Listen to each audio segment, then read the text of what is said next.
Taurus! Kamusta kayo? Hope you're all doing well and welcome to 1111 Pinoy Tarot. In today's reading, tingnan natin ang inyong romantic love relationship or situationship. Ano yung energy ng person mo towards you and towards the connection. Please don't forget to subscribe, like, comment, and share. And please tap the bell for updates from this channel. Maraming salamat sa inyo, Taurus. Tingnan natin ano yung energy ng person mo towards you and towards the connection. Taurus, energy ng person mo. Energy ng person mo.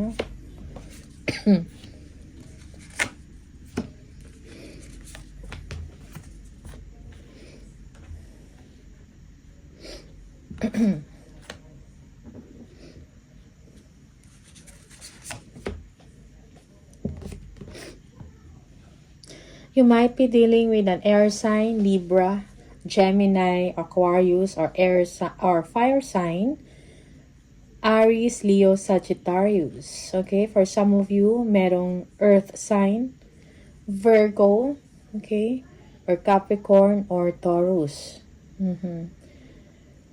Long distance, no? Yung iba sa inyo, this is a long distance relationship. Parang magkalayo kayo ng person na to, magkaiba kayo ng lugar. This person is looking forward to talk to you, to communicate with you, pero parang you're not that interested or you are very protective of yourself, okay? And yung person na yung person na to, siguro this is planning na magbiyahe, no? Para makita ka or makausap ka. Marami siya mga plans.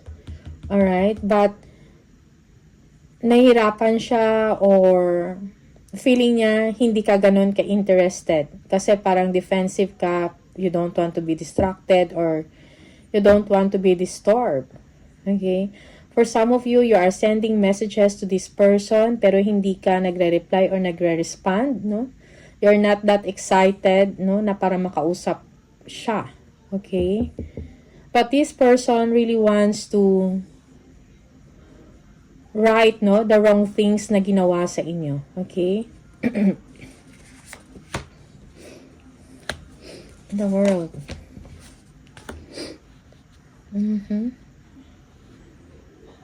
This person thinks that you are doing fine, no? And hindi yung person na to hindi mapakali. Parang lagi kang nasa isip niya. Okay? Maybe merong magagandang nangyayari sa inyo, Taurus. Merong progress and success dito sa inyo. But this person can't seem to believe it. No? Parang para sa kanya, si Taurus, ito na siya ngayon. Okay? And parang feeling niya, ina-avoid mo siya, no? This person also is hurt dahil hindi ka namamansin sa kanya or hindi ka nagre-respond, something like that. Okay? Yeah, there is another person in the picture. Maybe meron ka ng iba, Taurus, or merong mga naniligaw sa inyo. That's why this person is parang in awe or cannot believe it. Na parang meron nang papalit sa kanya or merong mga tao na gusto ka or naniligaw sa'yo. Okay? And this person is just waiting in the air. No? Nag-aantay kung kailan mo siyang pansinin. Waiting. Okay? And this person is kailangan niya magsakripisyo dahil sa mga wrongdoings niya na ginawa sa inyo, Taurus, no? In the past, you might be dealing here with a past person. Okay? Tapos merong someone dito na naniligaw sa inyo or may gusto sa iyo. You are blooming, you are feeling good about yourself, you are successful, no?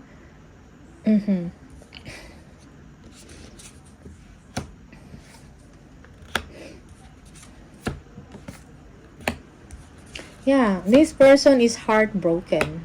Okay? Nagkaroon kayo ng separation dito, physically, and even emotional, no? Emotional distance. Okay? Yeah. Merong insecurities dito sa part ng person mo. Well, parang yung tao na to, hindi mo pa rin siya makakalimutan, Taurus. Maybe this person is your first love or true love. But then again, may mga circumstances na hindi kayo magkasundo. Okay? Siguro this person is a womanizer or madaming lihi, meron siyang ginagawa na patago. Okay? That's why mayroong instability or insecurity sa relationship.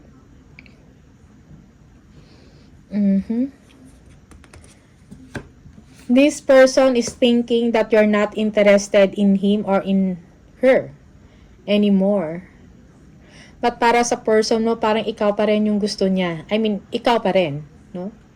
Parang ikaw pa rin yung nilalaman ng puso niya. Siguro nagkamali lang siya, kaya nakagawa siya ng hindi maganda towards you, or nagkaroon ng third party, okay? But deep inside, this person, parang ikaw pa rin, sa'yo pa rin siya bumabalik, parang ikaw pa rin, no? Ikaw pa rin, at the end, ikaw pa rin yung pipiliin niya, okay?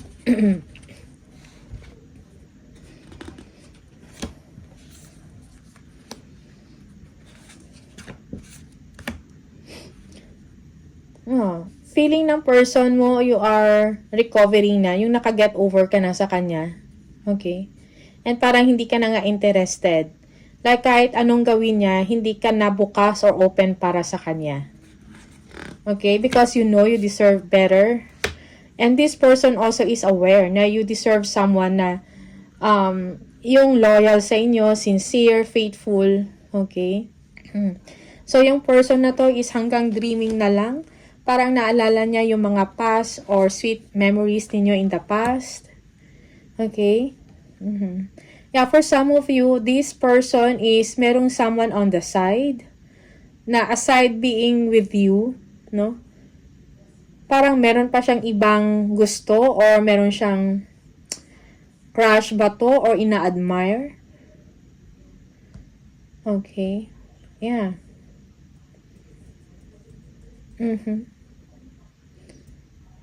So, this person is also parang gusto niya din to ng validation or he or she wants to make it official, no? With the other person. So, merong third party nga. And here you are, if this is the past, you were so hurt. No? Feeling mo may ninilihim, may tinatago, parang tama ang inyong pakiramdam. No? Na meron siyang ginagawa na hindi maganda. No? Na pangloloko, merong deception dito or manipulation sa inyo. Yes, this person is a womanizer. You might be dealing with a Sagittarius. Okay, Taurus. Parang magkalayo na kayo emotionally ng person na to, but for some of you, magkasama pa rin kayo.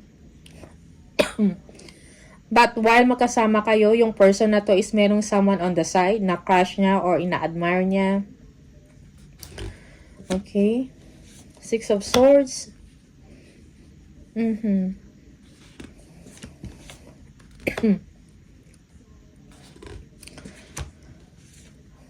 This person may be dealing with a Virgo, Aquarius, a Leo, for some of you. Or maybe this person is, siguro nagkaroon na din ng separation na to. This is for some of you. Sometimes reverse yung role. Okay? Or baliktad. Maybe nagkaroon din to ng separation or hindi nag-work, no? Yung relationship ng person mo with another or with a third party. But then, this person cannot get over kung sino man yung third party na yan. Parang nasaktan yung person na to. And now, he or she is also recovering and wants to, parang gusto niyang bumalik sa inyo. Okay?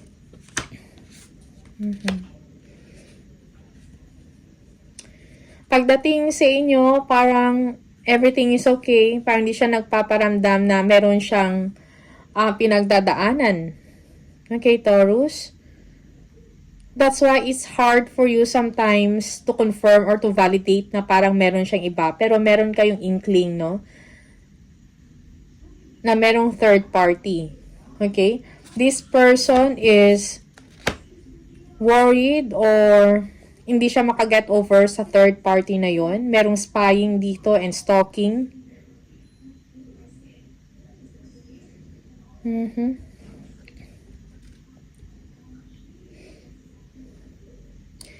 Yeah, merong new chapter na nangyari dito, no?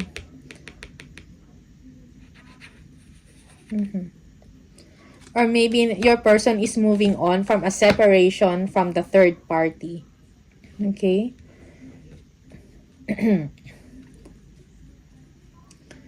And now, this person is getting support from you. Like, parang, if he's not doing well, most especially if you have a child with this person, parang ang nagiging lakas niya is yung anak ninyo at kayo, no? Yung presensya ninyo. Okay?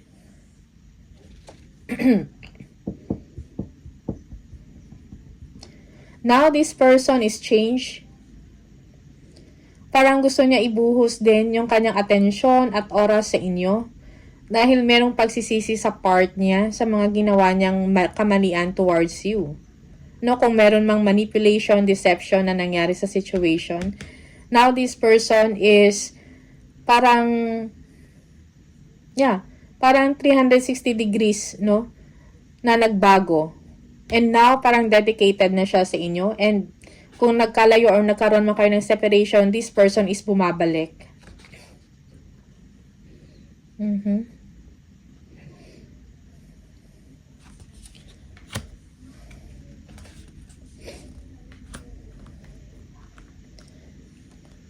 Yeah, now this person is focusing sa trabaho niya, sa money niya, sa development, no? Ng inyong pamumuhay, sa upgrade. Okay? This person is trying to make it up with you, no? Gumagawa ng action, ng mga initiatives para magkaroon kayo ng bonding. Okay? May mga plans na siya for you kung meron kayong anak. Okay? Parang gusto niya i-nurture yung relationship ninyong dalawa. This person is loving you. Or kung magkalayo kayo, gusto niya talagang bumalik kasi para sa kanya parang madami ka nang pinagdaanan and gusto niyang bumawi sa inyo, Taurus.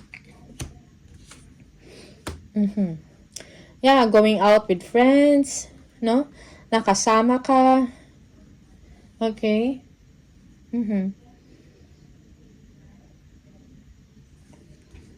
Bonding. Okay. For some of you, this person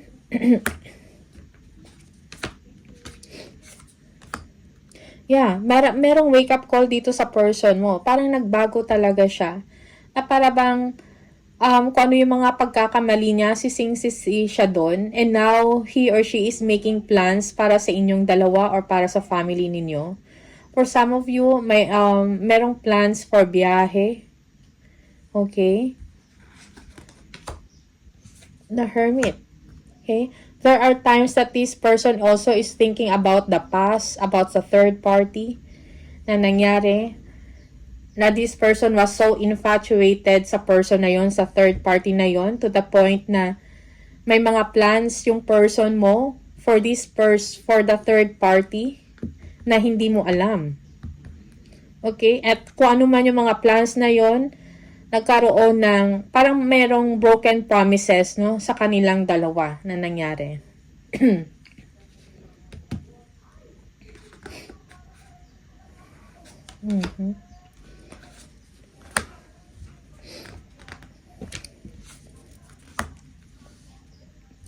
Yeah, now this person is focusing, no, merong pagbabago or nagbago yung person mo. Now, parang nagpaplano siya for the future na kasama ka. Okay?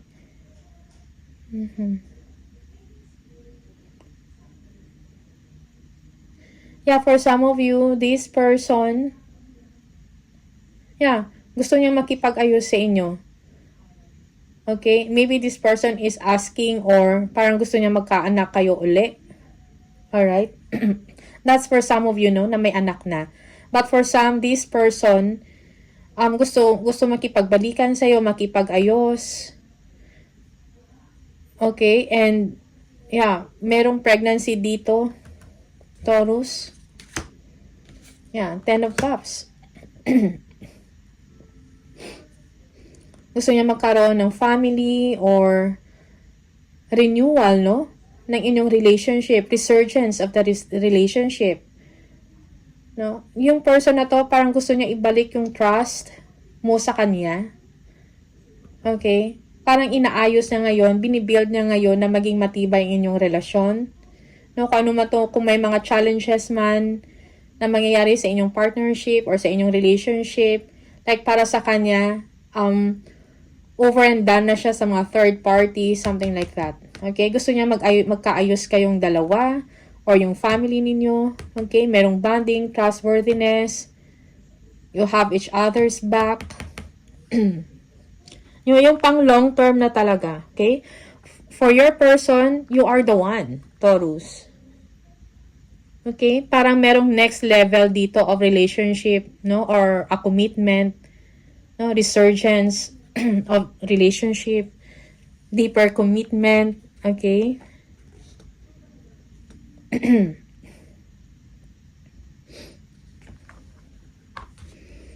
Yan natin. How do you feel about this person, Taurus? Just take what resonates for you. Sometimes reverse yung role, no? Or baliktad. Okay. Okay, you feel that this person hindi pa 100% bumabalik, no? Yung tiwala ninyo sa kanya, parang mayroong loyalty issues or faithfulness or issues dito. Okay? You feel that this person is still a sneaky person na parang may ginagawa na hindi mo alam. Okay? Yeah, but for you, parang nakafocus ka sa kaperahan mo, sa finances mo, sa success. For some of you, maybe you are acquiring a land, a property. Siguro yung person na to is also, you feel na parang, yes, hindi ganun kabilis, no, na mabalik yung tiwala mo sa tao na to. But slowly, siguro, no, yeah, babalik din yung tiwala mo sa kanya, pero mabagal. Or kailangan niya pa talaga i-prove yung sarili niya for a long time bago maibalik yung trust or magkabalikan kayo. This is for some of you, no? Yung iba sa inyo. Na ganito yung sitwasyon. Okay? Yeah, yung iba sa inyo, yes, you're giving him or her a chance. No? Merong pagbabalik dito, pagkakabalikan. Yeah, Four of Cups, there are times na hindi mo pa rin makakalimutan yung ginawa niya. Parang may mga opportunities kayong dalawa na na-miss, no, na nasayang. Okay? Yeah, for some of you, you are not that interested enough to this person. Parang wala yung spark or yung glow. But then maybe for the sake of a family or with your children, kung meron kayong anak sa tao na to, you are staying with this person or naiisip mo yung ganon. Or you are wishing na sana naging ganito siya dati. No? Proving himself na faithful siya, nakafocus about sa pag-upgrade ng inyong lifestyle, ng inyong buhay, ng inyong pamumuhay. No? Yeah.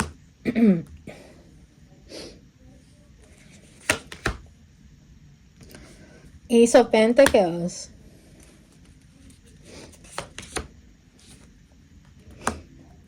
Ten of Wands. Okay. Yeah, for some of you also, na parang you are feeling left out in the cold. Parang hindi ka na ganun nga katiwala sa kanya.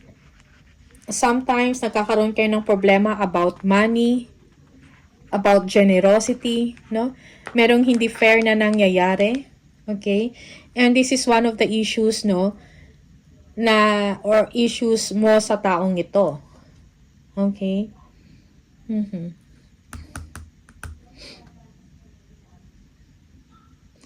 Yeah, you feel that this person parang consistent siya sa kanyang ginagawa, no? Na para i-prove yung sarili niya sa inyo na gusto niya ng new beginning with you, Taurus. Okay?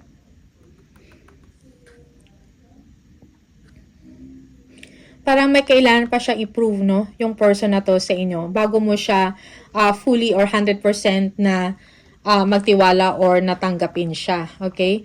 When it comes to money also is, yeah, parang meron kayong problema dito or challenging yung situation. Okay?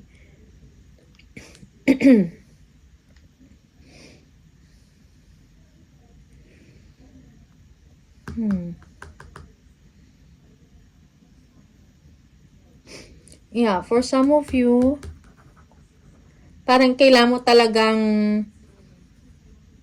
siguro kailangan mo ng attention din sa tao na to, or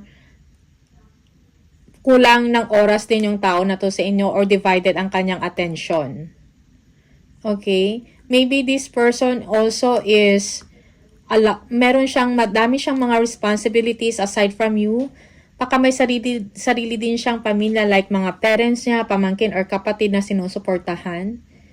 And this is something na concern to or issues to para sa inyo, Taurus. Okay?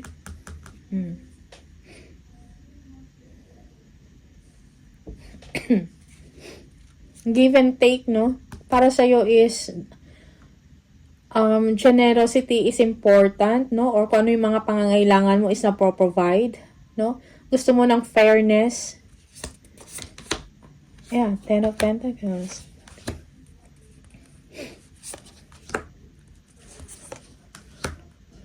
Yeah, there are times, Taurus, na naalala mo yung mga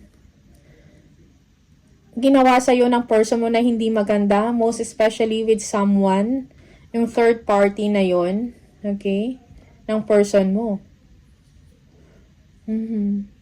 Parang pag masaya kayo, naalala mo yung dati niyang ginawa. And yes, parang hindi mo alam kung nagko-communicate pa ba sila or hindi. Parang meron kang pagdududa dito. Okay?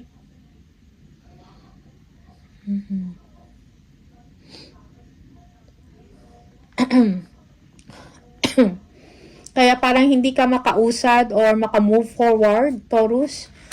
Dahil parang naalala mo yung kung meron mang deception or third party, naalala mo yun, hindi ka maka-get over. That's why parang hindi ka move forward, no? Together with this person. Okay? Yeah, parang bumabalik pa rin sa isip mo yung ginawa na to ng tao sa inyo. Alright? Tingnan natin. Anong gusto mong sabihin ng person mo or ano yung energy ng person mo? Anong gusto niyang sabihin sa inyo? Taurus.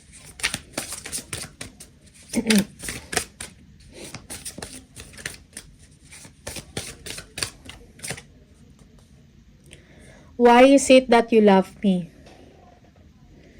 Okay. Maybe siguro binigyan mo na to ng chance yung person na to.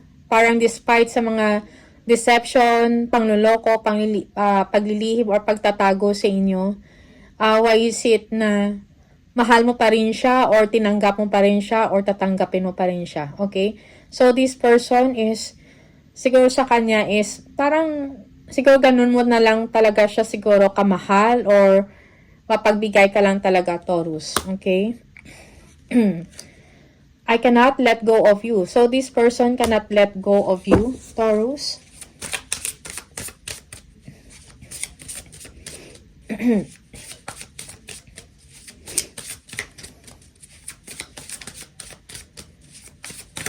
Oops. One more for Taurus. Alright. I don't understand. Merong ganun. May desire sa kanya na ganito. Okay? Yeah, again, maybe this person, no, Siguro this person is very attractive or, mahilig sa ganon. Yung mga intimate moments na yan. Okay? So, siya parang, okay, you are too nice, I don't deserve your kindness. So, despite sa mga hindi magandang ginawa sa inyo, Taurus, parang pinagsisilbihan mo pa siya siguro or tinanggap mo pa rin siya. This is only for some of you. And this person is, siguro ikaw na yung pinakamabait or ikaw na yung ano tawag dito? Yung, despite sa mga differences at saka sa mga pinagdaanan mo sa kanya is tinanggap mo pa rin siya. Okay? So, yun yung gustong sabihin sa'yo ng person mo or yun yung iniisip ng person mo towards you and towards the connection. Alright? So, Taurus, these are the messages for you. Maraming salamat and see you on the next video. Bye!